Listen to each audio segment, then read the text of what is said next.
I got a number of comments on what I call the Brian Lamb format that we did the last meeting, and people liked it because they thought that it brought out more information. So when we are able to do that, I'm going to employ it, like tonight.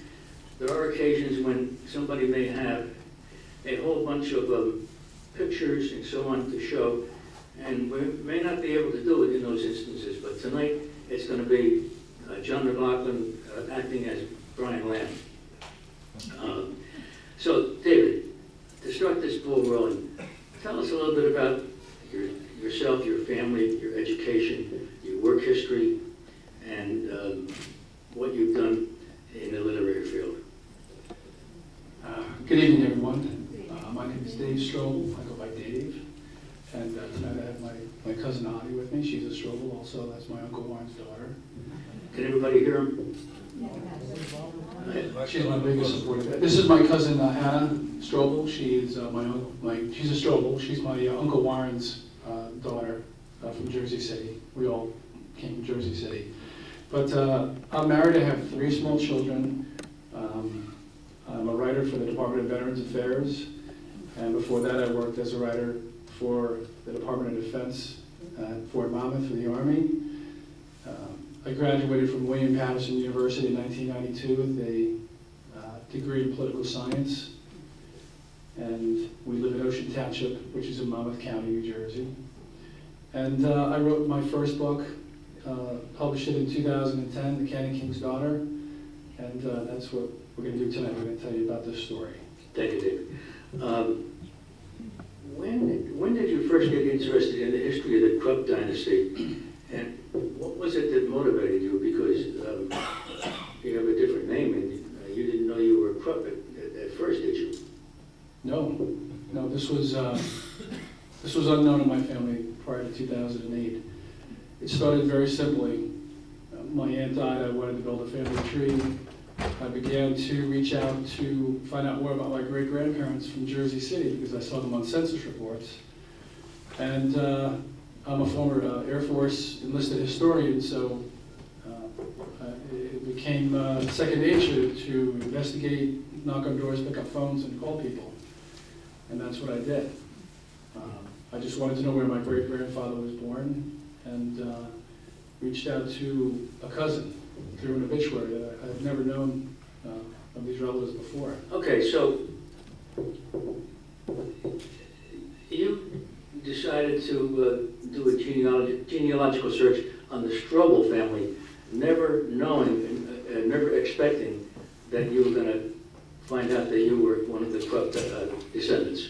Correct. Okay. So what was your reaction when you first discovered that Engelbertha Krupp was evidently your great-grandmother? Well, that day was September 18, 2008. At first I was confused, very confused. Then feelings changed. I was a little shocked, knowing the history during World War II. And so how did you like being associated with the Krupp dynasty? Well, I have to be honest, it was a weekend down in Maryland. My wife, we went down to see her sister and her family. And I didn't want to tell anybody, but it really, it put a knot in my stomach. It really did. It was very, very distracted the whole weekend, and I didn't really want to tell anybody why. I was very bothered by it. Okay. When you started your project, you can use this pointer if you want. Show us where you finally located yourself on the Krupp family tree. You press that button here. Nothing, the other way. Yeah, this one. Okay. Here I am down here. This is my father, Roland, and this is my grandfather, Otto Stroebel. He died in 1928 at the age of 46. And his parents were John and Engelbertha Krupp. And if you'd like to know, are you asking on the German side?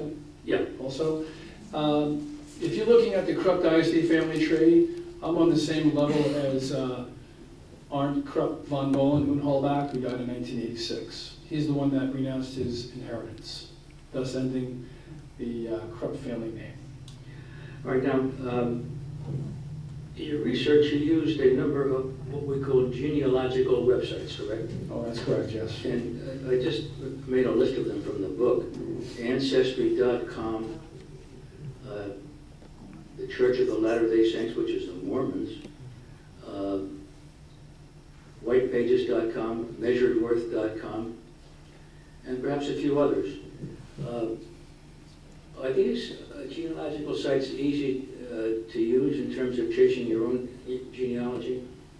Not if you do to them. You really have to become aware of how they work and how to search. But I put in thousands of hours going through these records, poring over them once, twice, 3 times later on. And sometimes a clue would pop out 9 months after I looked at it. But they in the beginning, it was a sharp learning curve, very steep. I noticed one of the websites is the Church of Latter-day Saints, the Mormons.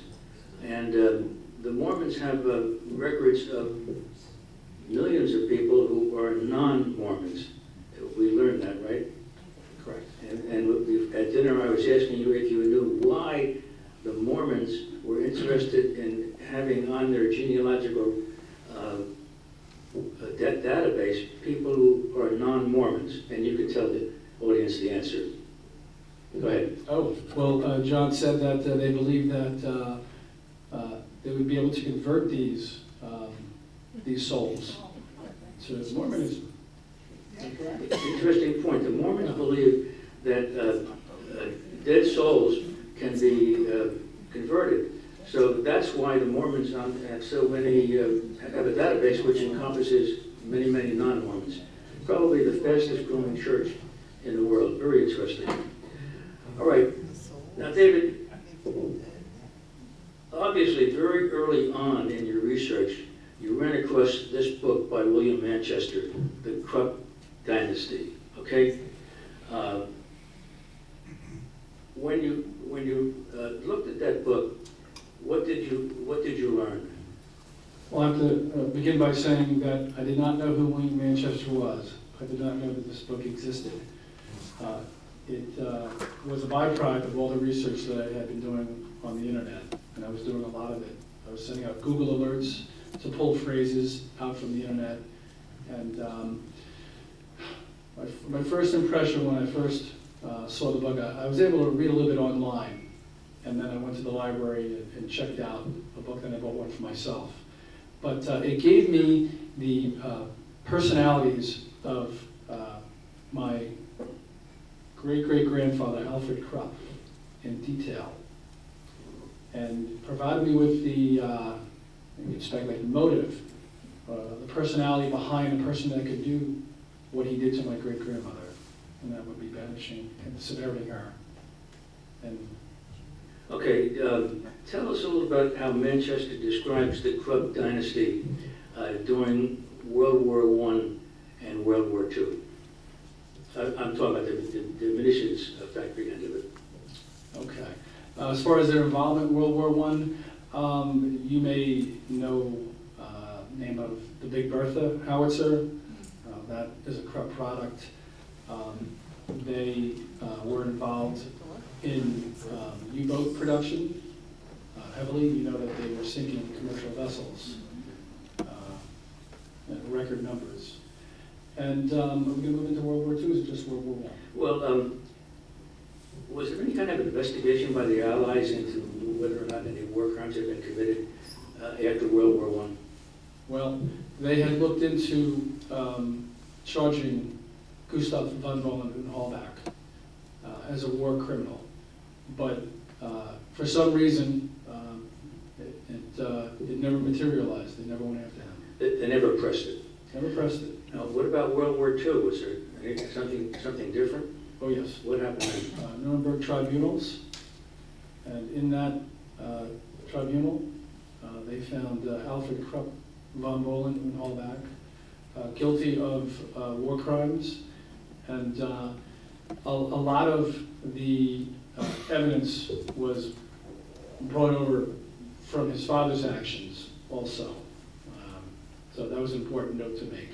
There were those in Germany that felt that you were trying one man for the actions of his father, but they came to the conclusion they did, and he was sentenced to 12 years in prison, but served a very short amount of time. Yeah, but what was the specific charge they found him guilty of? Crimes against humanity.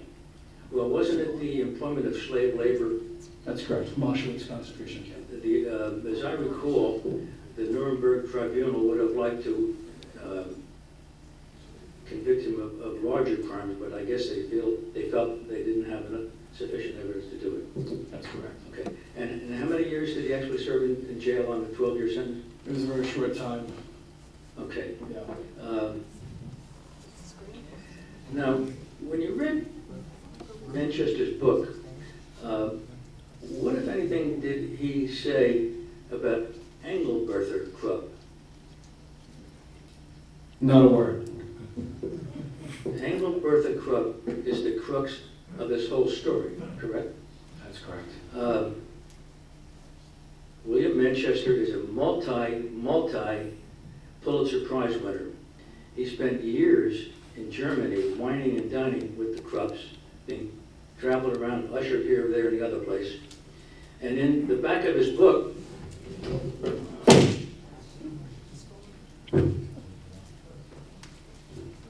he has an elaborate genealogical chart, which accurately describes, as I understand it, the entire Krupp dynasty, with one very notable exception, and that is what?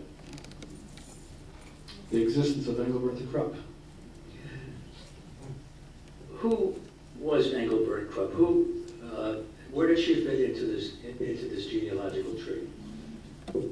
Revelations passed down in my family, and these are revelations that came from one individual, but to date, there have been 6 relatives that have provided 14 revelations to support this banishment. My great-grandfather, after fighting the Franco-Prussian War of 1870, went to Essen for work. Alfred Krupp was hiring over 1,500 new workers, and he took advantage of this.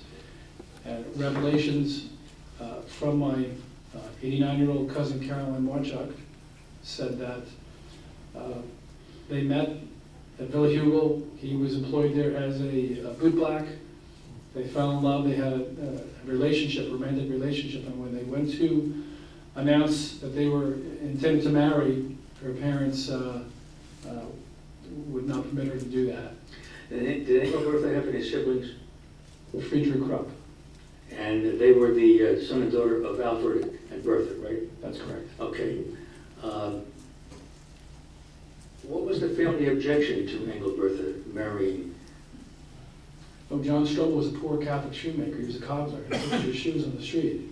And he was below the social class of the Krupp dynasty. They were the wealthiest family in all of Europe. And being Catholic didn't do him any good either with a Lutheran family. No, that did not help. Okay. But Engelbertha didn't knuckle under to her father, did she? No, she was very idealistic from my research. And if you look at the actions, the results, you have to assume that this woman was very forward-thinking, very idealistic. And she was stubborn. All right, let's put this in point of time. Approximately when did Engelbertha take an interest in and decide she was going to marry John Stroebel? Interest? Well, the Franco-Prussian War was over towards the summer of 1870, so you have to assume he arrived, bar taking time to get up to Essen. So I have a timetable. If they were married in Sigmaringen, Baden-Württemberg, for those in Germany, I'm going to say that correctly, Baden-Württemberg, at St. John's Catholic Church on August 31st, 1875.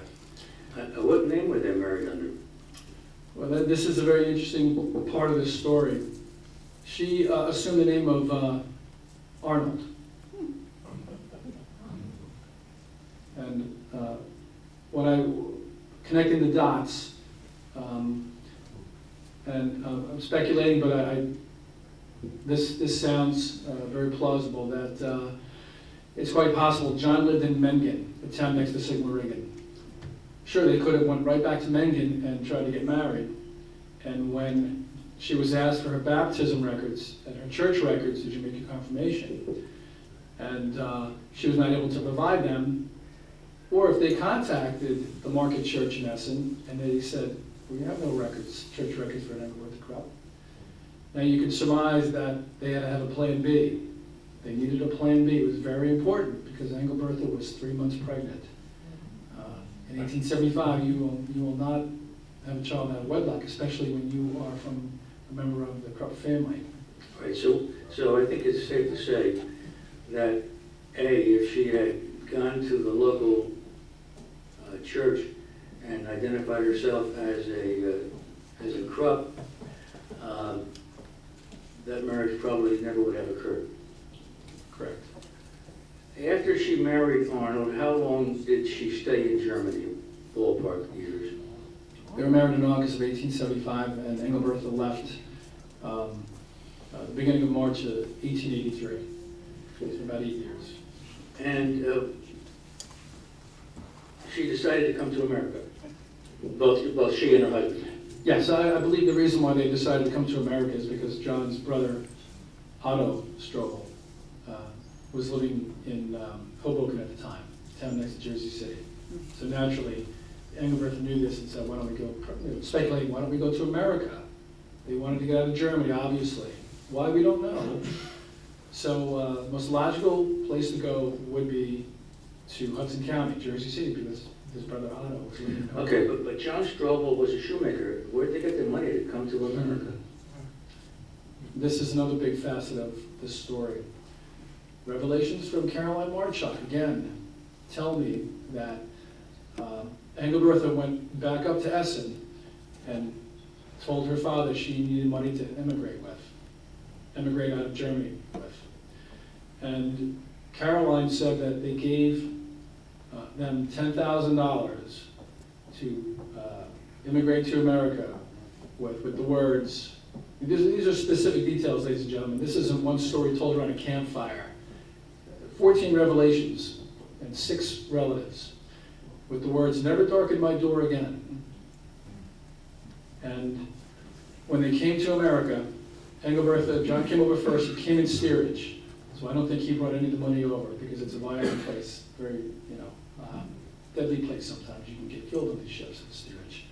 Engelbertha came over on the SS Westphalia, and she came the equivalent of first-class tickets, 4 tickets. She was a second-class cabin, but all that is just minus the saloon. She wasn't about to go socializing with a fortune in her cabin. And it's well, at least it was $10,000, but how much was it in right. Today's dollars? Right. In today's dollars, if today was 1883, and you asked me how much I had in the bank and I was John Stroebel, I would tell you $200,000. So you convert it between $2 and $6 million. And I can add, that money is still in existence today up in Albany. And that is under the Stroebel family. Engelbertha got a sum of money from her father, a pretty substantial sum. Correct. Does this sound like hush money? Possibly. Possibly. Maybe it is, maybe it's not. But we can find out more further research. When Engelbertha and her husband John came to America, what year was that? John came in December 1882 and Engelbertha in March of 1883. Well, but they didn't assume the name of Stroebel, did they? They continued to use the name Arnold, right? Correct. I mean, until after the Second World War, the Krupp family name wasn't really a bad name in the world. So what was the reason they didn't switch their name back to Stroebel? Engelbertha grew up in a very verbally abusive household. That's not my opinion. That's been published. Alfred Krupp often flew into fits of rages.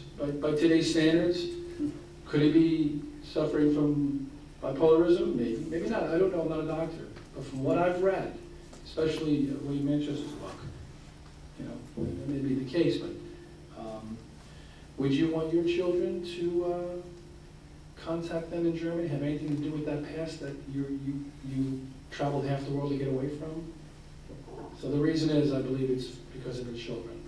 And they went through great lengths to hide their past, from census reports to stories to their own children. And that one story they told their children that Stroebel origins were out of Essen, I'm sorry, out of Sedan, France.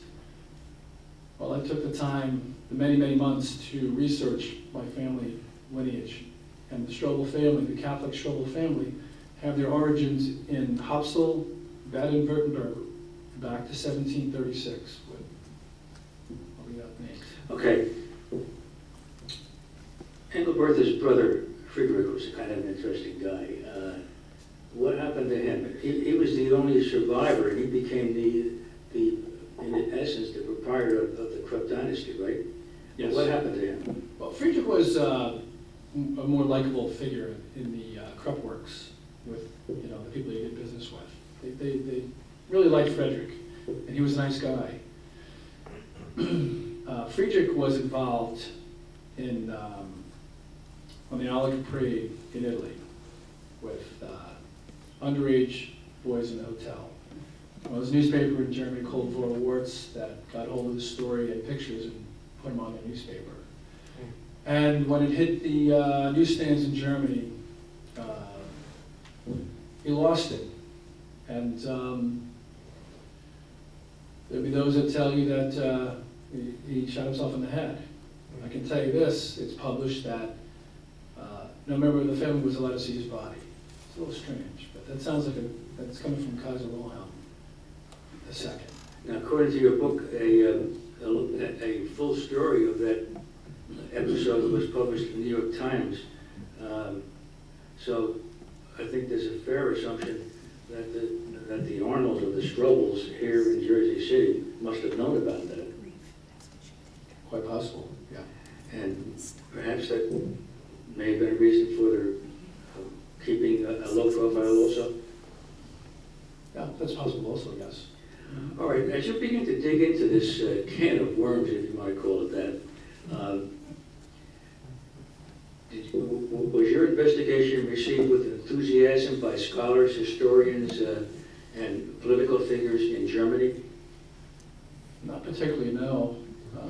I think that there are protectorates of the Krupp tradition. A lot of Germans view the Krupp dynasty like we view the Rockefellers. And Alfred Krupp was, I have to give him credit, he was the very first to provide such care for his Kruppiers as he did with health care and hospitals. And I have to commend him on that. He died in 1887, but from what I've read, he did some good things there. Do you think that the power of the Krupp family was used to alter, change, or even erase any records of Engelbertha so that it would make it difficult for somebody to trace her history? Yeah, absolutely. Go ahead. When I began to investigate the church records of the Krupps in Essen, I received the marriage record for Alfred and Bertha Krupp from the Protestant Church of Essen. I didn't tell them exactly what I was writing about. I just said I'm writing a book on the Krupps. And it was important for me to fly under the radar with the specific nature of my book. I didn't want anybody to stop me. I didn't want anybody to withhold any information. And I promised myself I would never, ever tell a lie while in the course of my research, because if you tell one lie, then it blows your credibility out of the water and no one will believe you. So nobody asked. I said, hey, you know, are you doing a book on the management of Krupp? Well, no, I'm not. They didn't ask, and I just said it was a book on the Krupps. But I'm sorry, did I get off track? Tell me. No, that's okay. Keep you on track. No, you're doing fine. Did I answer that question for you? Yeah. I'm fascinated by whether or not there are any inheritance laws of Germany which may have been violated, which, if they were violated, I'm speculating, could have been a reason, and still might be a reason, for the Krupp dynasty, which still exists to some extent, in trying to impede your research. Yes. The law today is the same as it was back in the year that I believe my great-grandmother was managed and disinherited. I pinpoint that year to 1874. And, you know, I'm sorry, I got off on a tangent. I got lost on a thought. When Alfred died and Frederick inherited it, if Engelbertha was alive at that time and in favor, what would have been her status vis-a-vis that entire estate? Like I said, the law was the same then as it is today. If you would have walked into the probate court, in essence, and say, Your Honor, I have 2 kids, but I don't want to leave a dime to my daughter. She's not worth it. She's not getting anything. They would say, Mr. Krupp, there's the door, don't let it hit you on the way out. Thank you, sir. They would not entertain any such idea. So, as it stands today, as it did back in 1874, my great-grandmother, Engelbertha Krupp, is legally permitted half of the inheritance that her brother received. And in that year, if you converted it in 1887 when Alfred Krupp died, it's, I believe it's somewhere around $5 billion converted. $5 billion. Today, but ladies and gentlemen, let me make this clear. It's not about money. I'm not a doctor, a lawyer. I didn't aspire to earn lots and lots of money. That's not my game. Doing the right thing, bringing this story out, undoing something that was done to my great-grandmother. No one has the right to unbirth anybody or the destruction of anybody's birth records. And I'm here to reverse that and let my great-grandmother rest a little easier in her eternal rest. Well, what's the present status of Krupp Industries today? I mean, is it, in terms of dollars, can you put any kind of a number on that? How about $60 billion?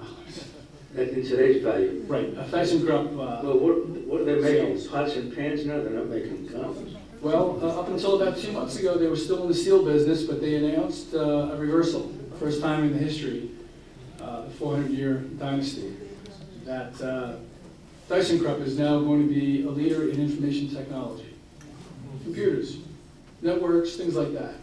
And I tell you, ladies and gentlemen, I had thought that just a month earlier, because I know the troubles they were going through with a bad investment and problems with their mines in the U.S., and I think it was Brazil. But I think they made a great decision. So it's still a huge industry in Germany? Very big. Okay. Very big. Now, are there any German historians or scholars that you know of who either support your research or are interested in it? And what impact, if any, if you know, has your book and your research had in Germany? I have a lot of people interested in my book, in my story. I have bureau chiefs from CNN as connections on my LinkedIn.com page. I have historians, I have individuals from Washington, D.C. on the Joint Staff. It's generated a lot of interest. People are just standing by and waiting to see what happens next. I was once told by an attorney from Runson, and I have to give him credit, Bud Rose, who sat across the table from me about 3 years ago, took his glasses off and stared me down and said, his words were, "Do you have any idea this has earmarks of the greatest stories ever told? Another Anastasia?" And I kind of swallowed, and I'm too busy doing the research to worry about stuff like that. I mean, it's nice, it's flattering, but I'm here to tell a story, and I hope that everyone here, everyone there in Germany, pick up this, help me prove this case, get this story out. Go to my website, davidstroebel.com, and read for yourself. Okay. A couple of days ago, you told me you got an inquiry from a media source in Germany, and you asked me to reply to them. And I sent them an email, kind of an intriguing email, and I said we were going to have this meeting tonight, and that it's going to be videotaped, and it's going to be available on YouTube, and I can't disclose, but I thought I'd tease them a little bit, and I think I said something like, but there'll be some very interesting things that come out. So anyway, when it gets back to Germany, I'll be anxious to know what their reaction is. Next question. The other side of that same coin, have you had indications from sources in Germany, media or otherwise, that they are uncomfortable or unhappy with your research and the direction this seems to be going? Yes. Yes. You have to remember now, folks, you hear in the news that there is a German Rockefeller living in Germany. Reverse the situation, and the first thing you would do is be highly, suspect and say, hey, you're not a Rockefeller, you're a German. Think how they might be feeling about me, but all I ask is to have an open mind. But there are individuals in Germany who I've been in touch with. There have been members of my ancestors on the Krupp side, and all I ask of you, Oliver and Diana, is to have an open mind, read for yourself, and let the facts speak for themselves. I invite you to contact me. So, the investigation's not over. Everybody stay tuned, and we'll open the floor for questions. Does somebody have the portable? Okay, wait until the mic comes before you ask the question. Thank you. Have you ever been approached because of the World War II history of the Krupps? They, after all, got their labor from concentration camps. That is a fact. That's a fact. Right. I've only been approached one time via email, and he patted me on the back. At the same time, he hit me in the back of the head. Baseball bat. It was a very strange encounter. Praising me on the work I did on my book, and how dare I trespass. And this is not one of my ancestors, no. This is a stranger. But on the street, I'm a busy guy. I go to and from to work. But I don't make my, the only people who know what I do is when I come here. But no one on the streets, nobody. Any other questions? Yeah, in the back. Incidentally, while you were waiting for the mic, David's book is for sale. Is it $15? $15. We'll take a check. This is more of a personal question. 20 some odd years ago, I was hiking in the hills in Capri. I went down a long road and came to a walled out area, and a big sign said Chateau Krupp. And you couldn't get in it, there was nobody around. Walls were 10 feet high, but that's what the nameplate. Is this in any relationship? Do you know anything about this in any relationship to what you mentioned about Capri? I've seen a photograph on the internet of that. I don't know too much beyond that. And you did pronounce the name correctly. In Germany, it's Krupp, and it's ThyssenKrupp if you're in Germany. It's been like Deutsche. Krupp. Krupp? Yeah. Thank you. Just two P's. Krupp. Any other questions? No, ThyssenKrupp is a publicly held company now. It's not private anymore. And if you look down below here, you can see pictures of my great-grandmother next to her mother, Bertha. I should explain that photograph. Sorry, over here. I was actually looking for my great-grandfather. I knew what he looked like. and I was looking for him. And that photograph is from a book, and the copyright has expired, called Pictures of Krupp, Photography and History in the Industrial Age, page 209. I almost got whiplash when I saw that photograph. I waited 3 seconds and said, it's her. I looked at the resemblance. In the book, they call her Clara Bruch, B-R-U-C-H, the wife of famous music composer Max Bruch. You know, the first thing I did was, I need another photograph of Clara Bruch. That's not her. That's my great-grandmother. I knew immediately. And so I went to Rutgers University on my lunch break, and when they were, expecting me to have the book out, and I ripped the book open, and I went, I was right. 2 different people. So I contact the author, Chris Byfield, and Chris, I want to thank you personally for helping, with this story.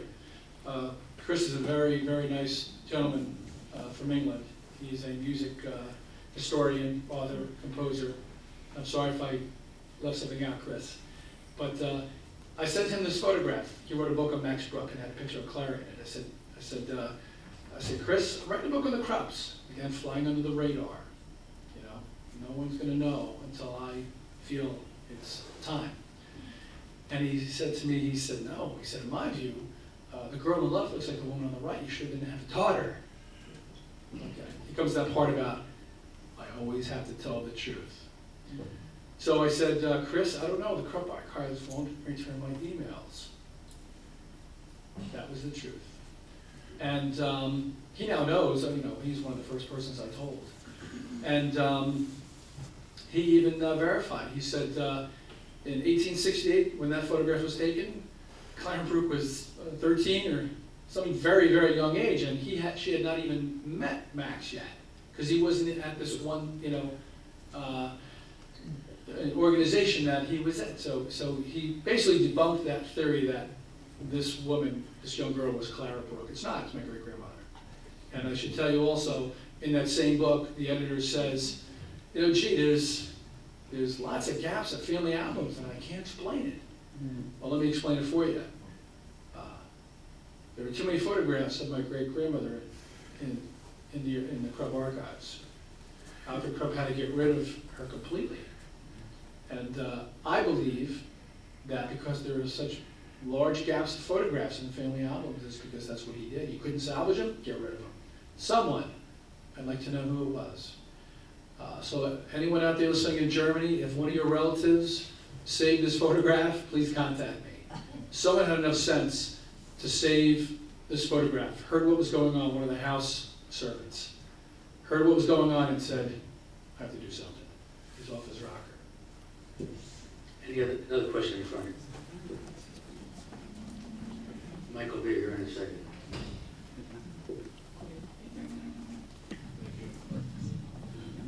Did any of the Krupp family serve in the military during World War II?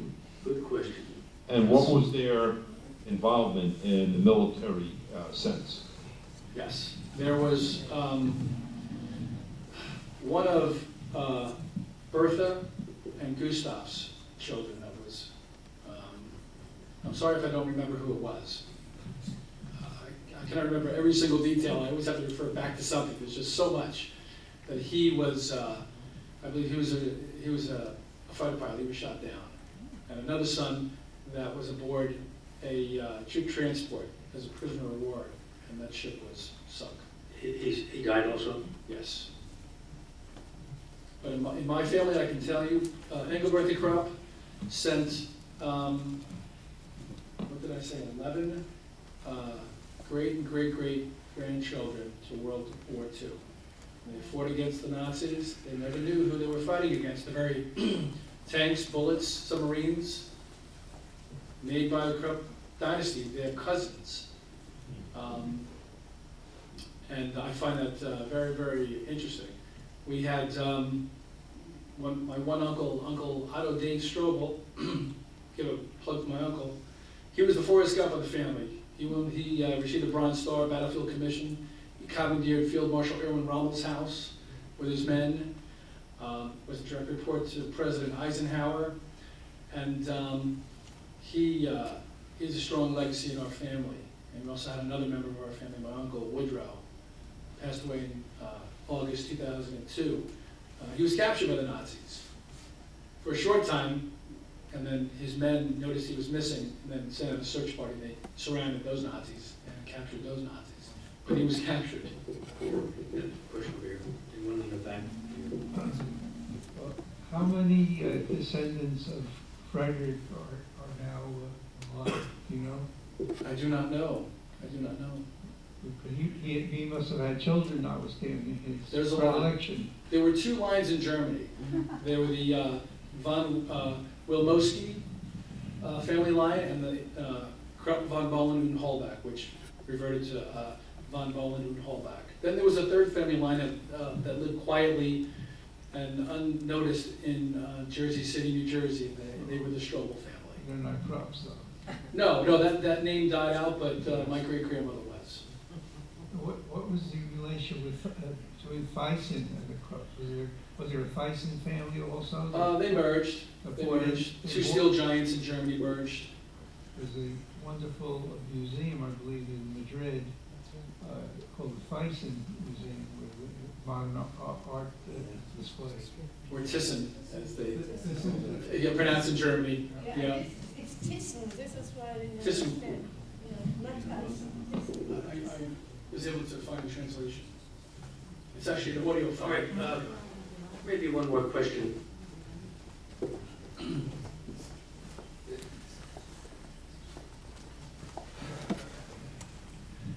At what level did in the tree did the secrecy come in, and how come your cousin Carolyn knew more than you did?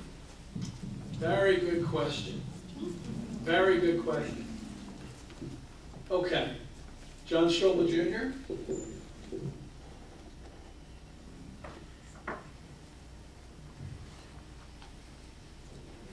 Here we have John Stroebel Jr. moves from Jersey City in 1915. This is important. Right? His family stays up there forever. Ted is one source of my revelations. Caroline is another. And Ted's cousin, Charlie Stroebel, supplied all the photographs and lots of revelations about the money trail. So he's gone in 1915, and he asks his father, hey, Dad, Mom's dad, come live with me up in Albany with Linda and the kids. Okay. So they go with John. Adolf stays in Secaucus. Now, 1915. My grandfather dies in 1928. There's not a lot of evidence that show that these two guys were very close, stayed in touch and what have you. It's more like these two guys, right? So he dies in 1928. In 1930, John Stroebel comes back to Jersey City after being gone 15 years. He shows up at my grandmother's house at 353 Webster Avenue. He's on the census as a resident. If you're a guest, they don't put you down. So for some reason, and I suspect because John Stroebel Jr. is now in Monticello. He tells his father, Dad, I'm going to Monticello. Well, I don't want to go there. I'm going to go back to Jersey City, probably. So he shows up, this guy, a great-grandfather on the 1930 census. And I believe because 1930, he dies in 1928. He can't share the stories with him. He's dead 2 years, my grandfather, right? John Stroebel Jr., he's up in Albany. For some reason, he has not shared these stories with John Stroebel Jr. There are no revelations at all about the banishment. Money, yes, but zero about Krupps and Essen.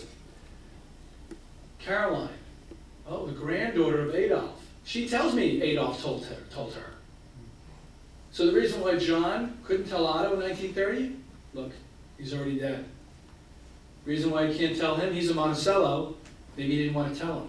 But John Stroebel had a condition for a while. It's in a letter dated 1926 from Germany, his niece, inquiring about his condition. He's got uremia. I think John Stroebel knows he's dying. He tells all. He tells Adolf, who lives in a couple towns away, a few towns away in Secaucus. Right? Adolf tells Caroline. Caroline waits to 2008 until I make a phone call asking about where John Stroebel was born in Germany. That's all I wanted to know. That's all I wanted to know. And she said, you know, The words were, John Stroebel, he married that birth in Krupp, the big ammunition family. What? And that's how it all started. I was driving, I was on my cell phone, you know, I'm a former Air Force historian, I said, I gotta record this. So I hung up, I said, Caroline, I'm almost in my driveway, can I call you back tomorrow? And then I recorded all my calls after that. So that answers your question, sir? I looked at this long and hard, analyzed all the information. Why? The only thing in this family, my grandfather, my father, and me, that came through was Essen, twice. I asked my father, Dad, where are we from in Germany? Where are the Stroebels from? Essen. Okay, I gotta go, thanks. Maybe 5 years later, Mom, where are we from again? Essen. All right, gotta go, thanks. Not enough until my Aunt Gloria Stroebel Becker died. And I feel compelled to write a family tree. I felt bad I never met her. If there's no further questions, how about a hand for